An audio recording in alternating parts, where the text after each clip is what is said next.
পদ্মা নদীতে ডুবে যাওয়া সৌহার্দ্য পরিবহনের যাত্রীবাহী বাসটি দীর্ঘ 6.5 ঘন্টার চেষ্টায় পানির ওপর দৃশ্যমান করতে সক্ষম হয়েছে উদ্ধারকারী দল।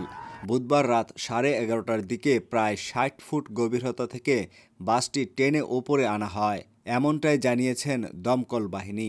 বাসটি ওপরে তোলার পর সেখান থেকে 2 নারীর মরদেহ উদ্ধার করা হয়েছে। সর্বশেষ খবর পাওয়া পর্যন্ত উদ্ধার অভিযান অব্যাহত রয়েছে। এর আগে বিকেল 5:15টার দিকে দৌলতদিয়া ফেরিঘাট এলাকায় নিয়ন্ত্রণ হারিয়ে বাসটি নদীতে পড়ে যায়। পুলিশ সুপার মোহাম্মদ মঞ্জুর মোর্শেদ জানান, বাসটির ওপরের অংশ প্রায় 50 ফুট এবং নিচের অংশ আরও 10 ফুট গভীরে ছিল। তিনি আরও বলেন, দুর্ঘটনার সময় 6 থেকে 7 জন যাত্রী সাঁতরে তীরে উঠতে সক্ষম হন।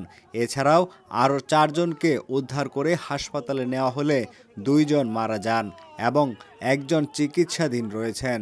উদ্ধার কার্যক্রমের সময় প্রতিকূল আবহাওয়া বড় বাধা হয়ে দাঁড়ায়। সন্ধ্যার পর থেকেই এলাকায় ঝড় বৃষ্টি শুরু হওয়ায় উদ্ধার তৎপরতা ব্যাহত হয় বলে জানান সংশ্লিষ্ট কর্মকর্তারা।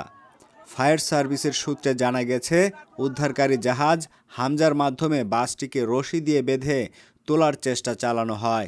এই ঘটনায় রাজবাড়ী জেলার গোয়ালন্দ উপজেলার দৌলতদিয়া ফেরিঘাট এলাকায় স্বজনদের ভিড় জমেছে।